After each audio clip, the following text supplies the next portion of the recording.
Hello, podcasters, and welcome to Sexplosion. My name is Caroline Chenier, and this is my monthly porncast. Oops, sorry. Well, it probably is a bit this month, as you will see, because this podcast is all about sex parties.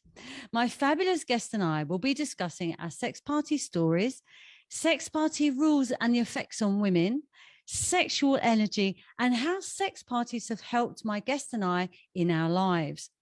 So here is my super sexy guest today, Gina Atsu, who empowers women to have confidence in their sexuality, life, work, motherhood, and relationships. Gina has had a very interesting journey and has many experiences which at the time she thought would finish her emotionally. She was a teen mother, or child mother, as Gina refers to it. She's been homeless, living in hostels, and even spent a night on the streets once too. She's come through abusive relationships.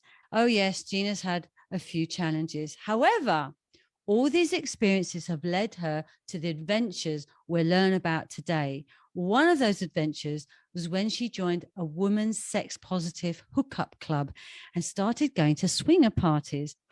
All she wanted at first was just a nice way to meet people and have consensual sex with no strings attached, as she wasn't ready for a serious relationship. But what started out as a little fun soon became a lifestyle. Gina decided she wanted to change her career and got an events management marketing postgrad qualification. Little did she know that the first event she'd organize would be sex positive swinger parties where women would be provided with a safe place to explore their sexuality. And that's how her company, The Goddess Within, was born. Gina, welcome to Sexplosion.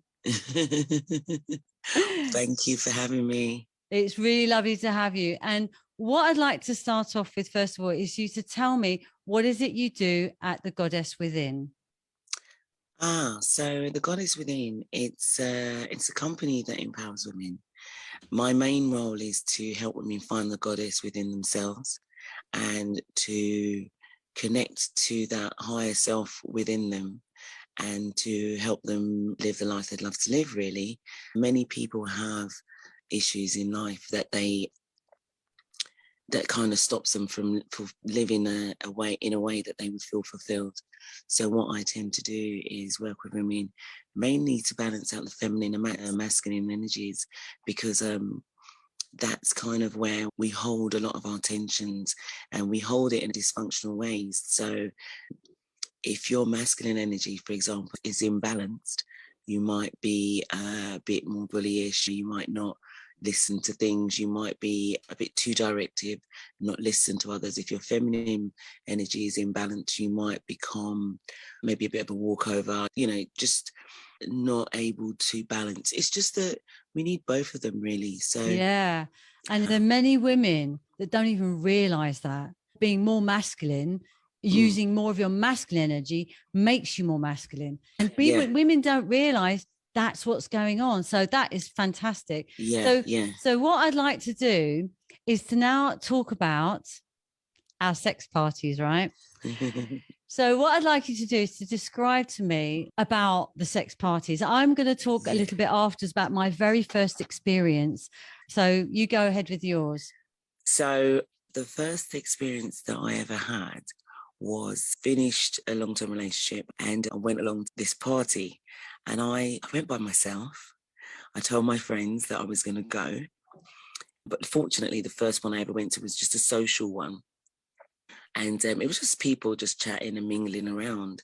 But then when I did finally did go to my first party where they were actually going to be having sex and stuff, I got really nervous. I didn't really know what to do. But the thing what was interesting is I remember speaking to someone and saying to them, so I just go and I just meet someone and then I just have sex and just do what I want. And they were like, yeah. But it was a really strange experience, because the first one I ever went to was one where men couldn't approach women. and the men had to wait to be approached. It created this weird dynamic because you had women who, for the first time, were being in authority in terms of who approaches who. And what I found was that a lot of the women were being quite aggressive. It brought out in them the kind of self-entitled behaviors that you'd usually see in men when they are around women. And I just thought that was very interesting because I was like, well, we've come to this place because we want to be empowered. But what we're doing is we're acting like the oppressors that we don't want to be like. And that's kind of where I think the seed for the goddess within started to be born, because I was watching women not acting, I suppose, empowered. They seemed more powerless to me. But it's a great experience for women because you get to explore, you get to be free in a way that you wouldn't normally. You get to just play to your fantasies, if you like. A lot of women feel like they can't. I mean, I've got friends of mine that hadn't been on dates for years, just hadn't had sex for years and stuff like that, even though they did want to.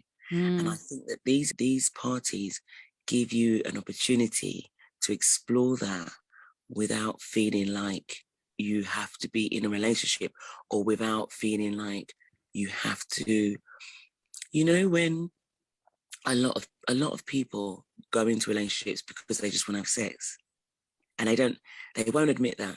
But the reason why they try to find stuff is because they want to have that sexual release.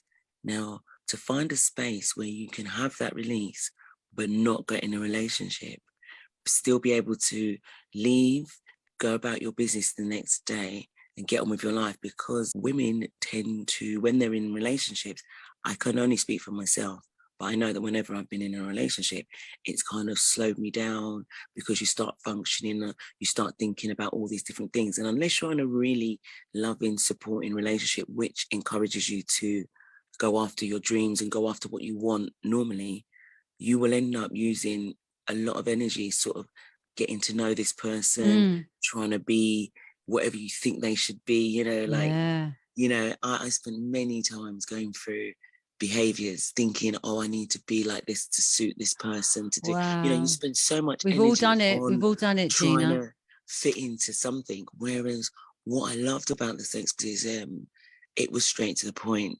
You can meet people, be friendly, I've got really good friends. I've made some really good friends from the scene. You can have that release and just get back to day living without being, I'm in a relationship, I've got to check in with someone, I've got to do this, It sort of cuts that out. So you see, for me, it was a completely different approach. Now, about 4 years before I went to my very first one, this woman that I used to work with, I met her up for a drink, and she said, she says, she's never had a boyfriend, you see, she's always been single. And she actually revealed to me, she said, well, I go to Kentish, apparently there's a place in Kentish Town. She goes, I go to Kentish Town, and there's a particular one I quite like. He's really big. I like him. He's a big black man. She said, I'll go there, and we go in the pool. And I know where she's talking about. Yeah, okay. I never did go there, but she was telling me, she's, that's what I like to do. And of course, it's not something you can talk about, is it? You can't say, go to sex parties, or that was a club, actually. That was a sex club. Yeah. And so she invited me, and I just said, I don't know, because I thought I'd have to be forced to do stuff. And she said, no, not at all. She said, you go, you dress how you want to dress. She said, you can go with nothing on if you want, or you can be there with your clothes on. It's entirely up to you, and you don't have to do anything. She said, if someone comes to you and they indicate they want to, you just wave and you say no, and they go away. She said, there's no need. I said, oh, really? Because obviously, I had no idea. So that was that. And I just thought, I don't know, it sounds interesting, see, because I want to have an experience. I want to be able to have an opinion on an experience. But at the time, it was like, it's naughty. Having the background I've got with Catholicism, that's a very naughty thing to do. Yeah. It's outside of marriage. It's not. So anyway, 4 years later, I'm at the pub with a woman, and I was talking about something sexy because I was always going out with young men or whatever. And she goes, I said, I'm just going to go to Lou. And she came with Caroline. She said, look, to a sex club. I said, oh, really? She said, yeah. And I said, oh my God, do you? I was like, wow, somebody's actually admitting to me. Again, they go to sex clubs, right? She said, you can come if you like. And I said, oh, I don't know. And she said, no, go on, come on, you don't have to do it. She gave me the rules again. So I did. I went. Now, this is the very first experience. I've never talked about this openly ever. So God help me, but I'm doing it, right? Because I think this is going to help people, you know. If anybody's ever been curious about sex clubs or sex parties, this is the place people need to listen to it, and it may help them. It may even encourage them. Those people that don't have sex, and like you were saying, they feel like they have to be in a relationship. No, they don't. And this may be the catalyst to help them go forward in that department. So I went to this club, right? We drove there, and I tell you what, I was on flipping tenterhooks.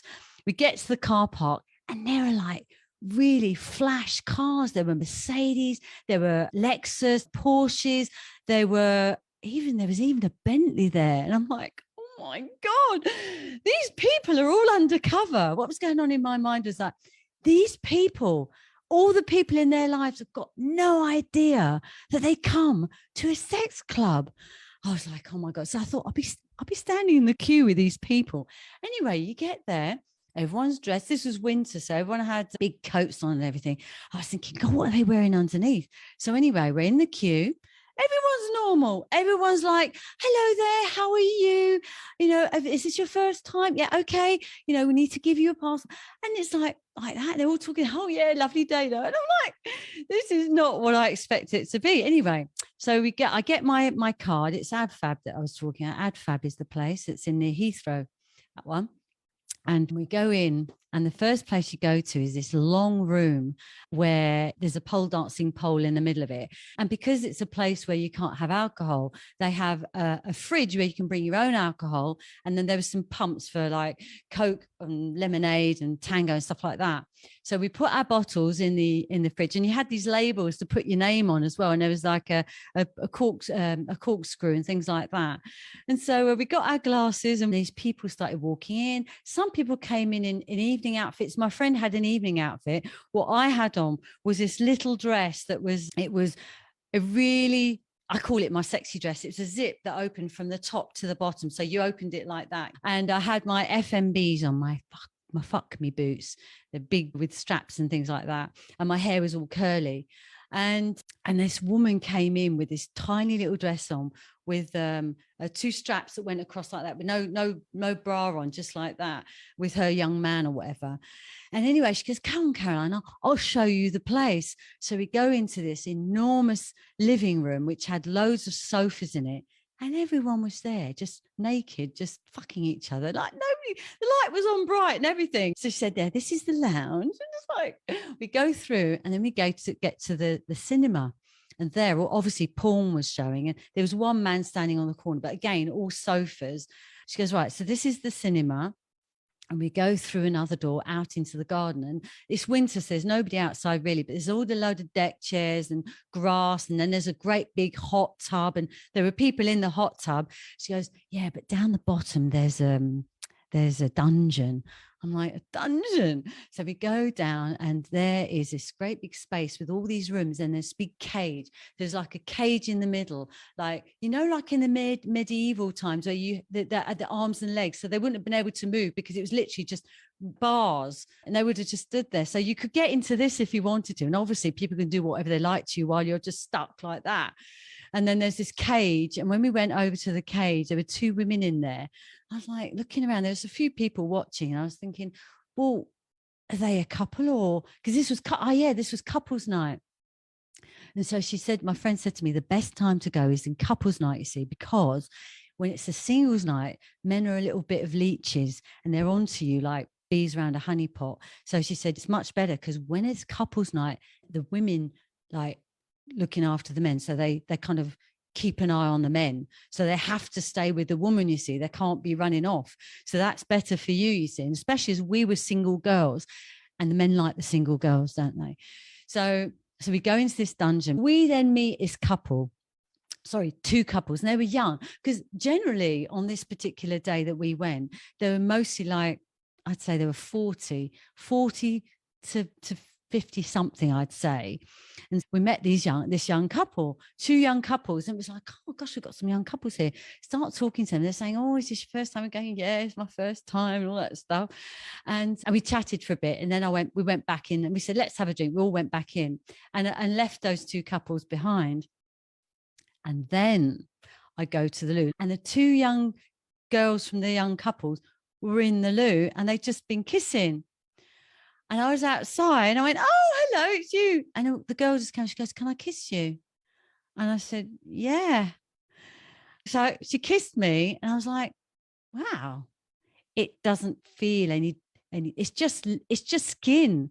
It's just lips and skin. It doesn't matter really if it's a man or woman. But what I did notice is she was much softer than a man. It's like really soft lips. It just seemed softer. And anyway, so we all went round together to my friend who was waiting, and I said, she just kissed me. She goes, oh my God, like that. So we all started talking, and she had breast implants. And you would never have known, because these were called teardrops. I didn't realize they were different shapes. So these were teardrops. They looked perfect. And she said, you can touch me if you like. She just had them open like that in front of everybody. So I was actually like, wow, these are lovely. So they didn't feel hard. They felt soft. I was like, wow, these are so natural. So my friend said to me, Caroline, you can't come here and not have an experience. And I said, oh, no, I don't want to. And the girls were going, yeah, Caroline, yeah. And I was like, no. I said, no, I'm not giving anything. I said, I don't want to do anything. They said, look, you don't have to do anything. We will do. And the boyfriend said, or the husband, I think he was, he said, no, she loves giving. She loves giving. No, she will give. Don't you worry. And I said, yeah, but I feel so bad. No, don't feel bad. And my friend said, you've got to go, Caroline. So I said, okay, I'll go. So I go, we walk through, and I'll say Anna and Doug. It's not their names, right? Anna and Doug. So we go into a room which has got 2-way mirror. So people from outside could look, but we couldn't look out. And I could just see myself. And to be honest, I didn't mind, because as long as I couldn't see them, I didn't give a shit. I'd made the agreement with them that he wasn't going to touch me at all. He could come along, but he wasn't going to do anything. And he respected that. He laid next to there. He had trousers and suit on. His trousers, he didn't take anything off. He just laid there like that. And I laid back, right? God, I can't believe I'm saying this out in public. I laid back like that. And then she went down. And honestly, it's one of the best experiences with a woman, because like obviously I only had men experiences going down there, and it was amazing. Oh my goodness, I had never experienced anything like it. It was just, I was like going, oh my God, this is amazing, like that. Anyway, when it was all over, oh, by the way, knock on the door was knocking like that. And I was like, she's saying, someone's coming. I said, no, don't let anybody in. Don't let anyone in. Just, So yeah, at the end of it, we go out, we open the door, and there's loads of people at the window. Obviously, I don't give a stuff, honestly, because I couldn't see them looking at me. It's fine. She goes, Caroline, they were all looking at you, and we all wanted to come in. They wanted to come in. I said, yeah, well, they weren't going to come in. Anyway, that was that. We went back to the lounge, the bar part area, got another drink. She said, how was it? I said, oh my God, I've never experienced anything like it in my life. Incredible. I won't tell you any more about that experience, but that was the sex club. I think that the thing for me as well, what happened is I had someone I knew, and we decided to throw a birthday party for her, and a few people came around that we knew. Then it turned quite kinky, and then from that we decided to start throwing these parties. And because what was happening is we were going to parties and we weren't having quite the experiences that we wanted. So we thought, why don't we throw our own party and make it in the way that we would like? If I had a party, what would I like to attend to? So the parties became these really fun, safe spaces for people to just come and just have a laugh. They were quite social. They were quite fun, but they were very open, and they were good because it was run by 2 women. And we made sure that it was safe. So women were coming and having explorations. We had a dungeon. We created a dungeon in one room. We just did a whole load of things. So people came for an experience. We provided food. It was a very nice social event, but where things happened. And then what was interesting is as I began to throw the parties, I actually started to play less. Right. Because I was more focused on making sure that people have a good time. Right. So now that when I do the parties now, what I find is I tend to throw the parties for people rather than for myself, to make sure that I've created this space where people feel comfortable, people feel hosted, and they have a good time. So when I was new, I had like amazing experiences, but now I've kind of worked that out of my system because I feel quite comfortable with my sexuality, and I don't feel the need to kind of run out and get this and get that, you know? Well, see, that's So, how it's changed your life, isn't it? That's how it's yes. helped And now, you. yes. And now I'm much more chilled. I have friends, I have polyamorous relationships, and I don't feel the need to do that. But I do meet a lot of people who haven't had that experience. And so therefore, I give that experience now to others, you know? That's fantastic. I create that space for other people to have that experience now. Whereas before, you know, maybe that was me. It's just interesting. The more open and free you are, the less you chase the things that you Yes, thought you needed and wanted. exactly. So now I'm more comfortable with my sexuality. I'm quite open. I don't feel the need to pigeonhole myself or box myself off into something. So yeah, things have worked out quite differently for me. Yeah. Yeah, you see. And so what you're saying is very valid, because there are a lot of women that want to just experience a woman.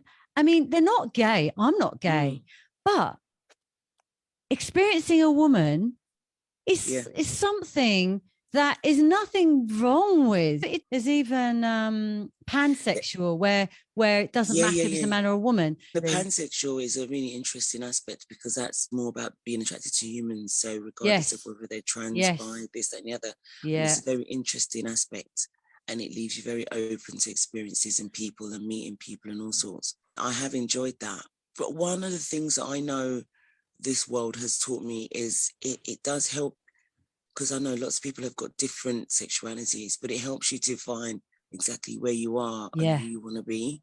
And I know that, like, through being in this world, I know that I'm a hetero person or whatever, but it's just, it gives you the space to explore stuff. It's like a boot camp of sorts. You get to kind of experience a lot of different things very quickly and then decide what you want. You see, and there are a lot of young men that want me to take me to, because for men too, it's another area for experimenting too. Yeah. And it's a funny world, really, because in that scene, you get a lot of guys, and the guys kind of get confused. When I do these parties, they think they can just come in, get a girl, do this, do that. And I'm like, listen, that's not what it's about. You know, you need to have some character, you need to speak to people. If you just want to come in and have sex and be like that, you know, pay a bit more money and go, and you'll get a very good service. I've got friends of mine who are in the sex industry and they're amazing women. Go and do that, but don't come to these parties with that kind of expectation. And men generally seem to have some sort of self-entitlement kind of attitude to what they expect women to give out. So they get kicked out though. Those men get kicked out because they can't be leeching like that, and they can't. They can't. I'm going to talk now about the sex party, because you see, that was the sex club, and the sex party. I was invited to the sex party by this Anna and Doug, and they said, Caroline, look, these parties are very exclusive, and only invitations can go, but we're inviting you. So I decided that I would go. So this now is my experience with a sex party, my very first sex party. So the couple that have the party, they make the rules up. So the rules are that you should bring a bottle of champagne. This is their rules, by the way. It's not all the rules. There are loads and loads of different parties, but this is their rules. Each person has to bring champagne, and you have to bring condoms, and they will provide all the food. We arrived there at 8:00, and everyone was dressed in like evening outfits. It was all very, very lovely, and everyone was really friendly, and we all drank the champagne. So there were 10 couples, me. I went on my own. So what I did then was I went up into the room, had the champagne, and I ate. And of course, you can't eat anything too messy. So I chatted to people. It's an opportunity to kind of size everybody up and just see who's there and just see who you might fancy. And of course, they're couples, aren't they? And so they're all consenting this anyway. So for 2 hours, we were talking and drinking. So everybody was like really relaxed. Everyone got to know each other. And then it was time. What happened then was the hostess took the women to the room.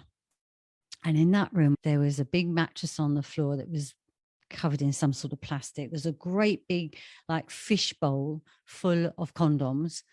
And we were there to get ready and change. And I brought something, but my goodness, these women wearing these beautiful lingerie that was so sexy. And I just had what I had, which I think I had a basque or something on with some fishnet tights or something like that. Anyway, when all the ladies were ready, the hostess said, "Are you ready?" And I said, we all said yes. I said, "But I'm on my own. I'm on my own." No, it's fine. They love single girls. They were saying they love single girls. They said, "You'll be fine. They'll love you." And I'm like, okay. They were really encouraging me. So the woman went off and she said, "Right, okay, the men are going to come now." So as they were coming, I just ran. I saw a woman go behind the curtain. So I ran with her behind the curtain and I hid there. I was absolutely petrified. This was like 10 couples and me. And I was like, okay, so I was behind the curtain and the woman was there, revealed herself a bit more. Someone saw her. The man pulled her away from the curtain. But I stayed behind the curtain like this. And I was looking. I was thinking, oh my God, all these. So this man spotted me. He's a young man, actually. So it's good for me because I like the younger man. And so he came along and he just took my hand gently like that, pulled the curtain away and said, come out. And so I did. I'm really nervous. He says, nothing to be nervous about. It's fine. It's absolutely fine. We're on our knees. He kissed me and it was fine. It really relaxed me. And then after that, I just kind of looked around. I just wanted to watch the orgy that was going on in front of me. And then literally someone just pulled me from behind.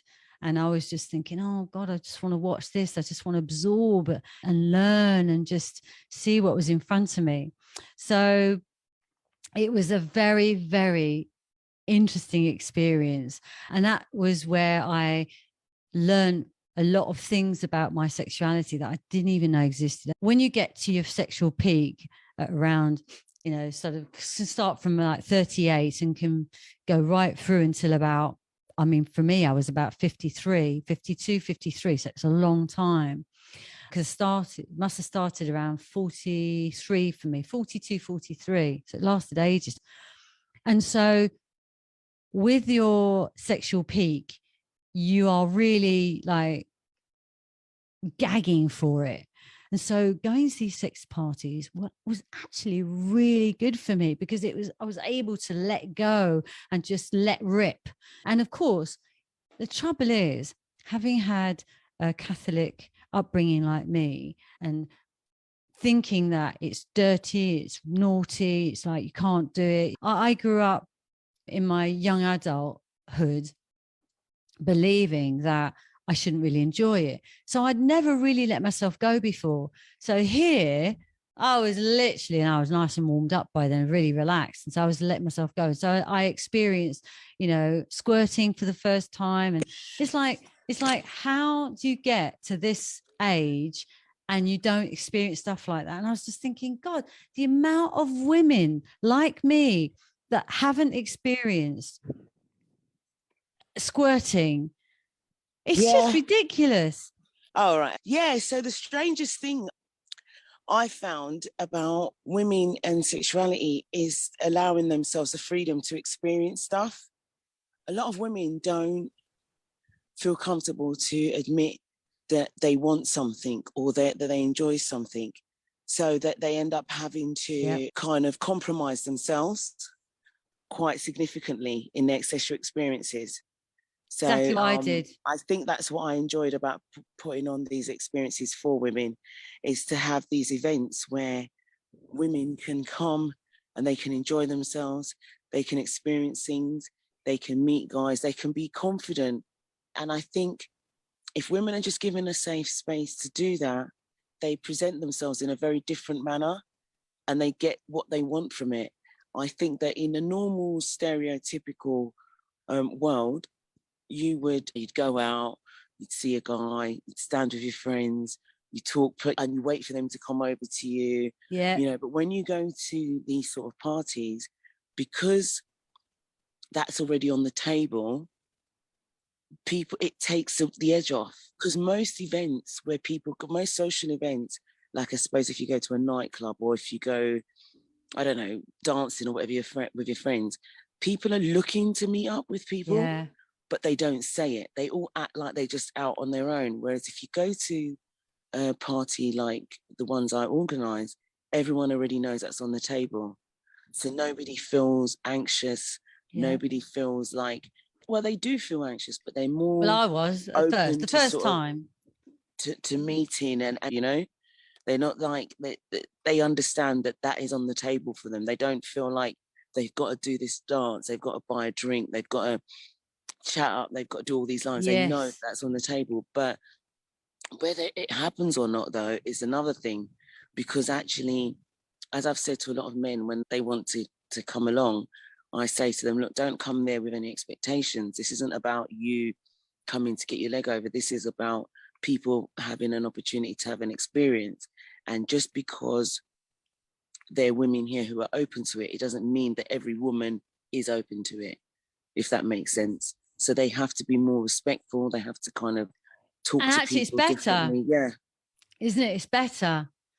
It's so much better. Because you both know where you stand. You both know exactly what's expected here.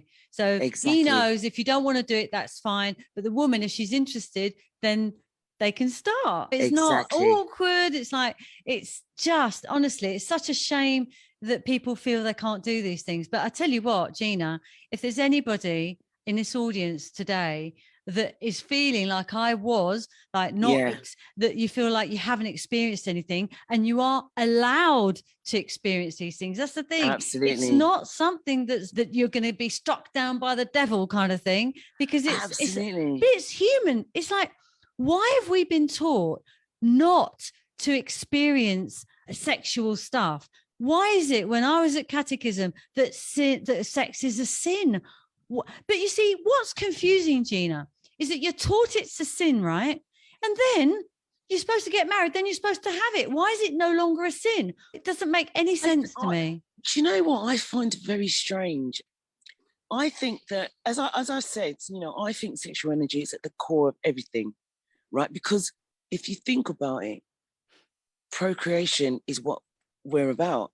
Like, if we didn't have sex, we wouldn't procreate, we wouldn't have more human beings. So it's at the core of everything. But what's happened is people have made sex a weird thing. And actually it's not. It's not. And I think society's made sex a weird thing. And society's made sex, women being sexual, a weird thing. Because women are meant to be barefoot and pregnant at home. We're not meant to be too sexual. We're meant to be okay to a certain age. And then when we get to a certain age, we've all got to cover up. We've got to dress a certain way. We've got to be this, that, and the other. And actually, no, it's not about that. And actually, and I've found as well with the scene, is that people on the scene tend to be more sexually aware in terms of their sexual health. Like, you know, getting checked up and things like that. Do you know that when I was at university, I did my first degree was in social studies, and one of the modules was sexology. And I did my dissertation on sex workers. And how interesting. And one of the things I found out was that sex workers were the most safest. Like, I worked out that if I ever had a partner who was going to cheat on me, I'd rather they did it with a sex worker than with a relationship, say like at work or something, because sex workers are cleaner in terms of sexual health, condoms and stuff like that. So you find that same kind of dynamic in the sex scene, where people are much more aware about their sexual health and things like that. Whereas people in what we would call the vanilla world, people in what we would call the vanilla world, will have these one-off affairs and stuff like that, but they won't use contraception, they won't use condoms, and that's where actually more STDs are spread. Do you see? But because you're more open to having sexual experiences more frequently, you're much more careful about your sexual health. About my parties is I always talk about it. I always Very say to good. people, when's the last time you went to the clinic? You don't have to share your medical information with anybody, but what you do need to share is your STD results of your sexual partners. So I'm Wow. kind of like it's kind of brought up a whole load of pro stuff for God. me in terms of pro sexual health, pro women's rights, pro independence. It's actually done an amazing amount of work for my own empowerment of myself. Wow. And I have to say, it's really helped me too, because I have to, apart from the sexual peak, which is a natural thing that happens when women don't even know what's going on, right? Is that what helped is that because I had the sexual peak, it propelled me, it pushed me forward. But the other thing I wanted to say is that we are all taught, whether it's religion or whatever, you've got to get married and stick with the same one. So for the rest of our lives. So quite obviously, relationships without the right consciousness can go a bit pear-shaped. And sometimes you end up like brother and sister and get bored. Now, the thing is that what I have learned is that when a couple is bored, there is the option of going to a sex club for couples that are bored. Because, like, at the end of the day, the man has been made to sow the seed on this planet. So therefore, when you get married, you can't suddenly not. It's really difficult to say because a lot of people are going to disagree with what I say. But my thoughts are that we are put out to like the opposite sex. So when you're stuck with the same person, yes, lots of people have an amazing relationship together and it always stays great. But sometimes it can get boring and you love your partner, you love them, but you quite like to have a little bit of excitement with another woman, but with I'm talking about men here, but even with women, they might want to have someone, but with your partner there, it's okay. And so the amount of couples, I remember at this party I was just describing earlier, this man said to me, just look at my wife. She was being done from behind. She was up on a wall, on a chest of drawers, like just leaning on it. And he was behind. He goes, I just love to see my wife being done. No, he used other words, done from behind. And all I could think about was, my goodness me, I've never known anything. Most men are jealous, aren't they? But you see, for some couples, as long as you're a loving couple, because I do remember the rules are you've got to be a loving couple, because if you're not a loving couple, then it's not good. You can't go. But with a loving couple, you can then have an experience with another man or another woman, and it doesn't affect the relationship. I mean, some people would say it means you'll just go off with someone else outside of it, but that isn't the case. I have known one couple to split, but all the other couples have all stayed together. So it's honestly a way of saving your relationship. I remember this, we used to come to London and I just go to his hotel and say, yeah, well, my wife doesn't understand and she never wanted. I mean, they're still married. He still loves the woman, but he had to go and have extramarital sex on the side so that he could just get rid of some of this sexual energy. Yeah. And it didn't affect the relationship with his wife at all. I've known him for like 15 years. I've met a few people who have met up on the scene and got married. My God, really? Yeah. And I've met people on the scene who were not actually in the scene when they met normally, and have evolved into that. Yeah, there are a lot of people I know who've done that. It's actually added something to their marriage. Yes. It's added a little booster to their marriage. They have these clubs called like hot wives clubs and stuff like that. So people go along with their wives and their partners, or I think it's fantastic. You can go along with your husband if he likes to watch, or there's so many. I've met so many interesting people with so many interesting dynamics, and it's been crazy. I mean, even through this scene, learning about polyamory and stuff like that, and Monogamy is not for everybody, even though we've been made to think that that's the norm. It's That's what not society necessarily for everybody, dictates. and it's nothing. There's nothing wrong or right with anything that anyone does, as long as you are doing it. You're consenting. You're not being bullied. You're not being forced. As long as you're okay with what you're doing, then everything else is okay. You know, and that's the biggest thing for people to understand. A lot of the reasons why people don't do these things is mainly because they're worried about what other people will think. Yes. It's nothing to do with how they feel. They might want to, but they think that they can't because of whatever. And that's why it's all undercover, isn't it? That's why people don't talk about it, because it's like a bad thing to do. Yeah, exactly. So for me, I think that I've just created a space for people to just be free. And I think the more I'm into alchemy in a big way, and I'm really about transmitting energy and speaking your truth and being true to yourself. So for me, these parties are really about people expressing their truth. You can make it seem seedy and all these different things, but it's not. It's really about people just expressing their truth. And a lot of the people that I've met along the way, and especially because I do the events, I meet so many people, and from all different walks of life: nurses, teachers, lawyers, therapists. I mean, it's everybody. It's not just some weird set in society. It's everybody. Graphic designers, police, like it's everybody. You know what I mean? Yeah. It's not some weird person that you know that lives down the road. It's just, it could be a neighbor. It easily could be your neighbor and you don't know. It's actually freedom of expression. It's speaking your truth. And when you take away that barrier that says the sexual taboo stuff, what you do is you're just left with the real person. Yeah, absolutely. And a lot of the times people are hiding behind, because they can't be free sexually, they're hiding behind all of that to be a different person.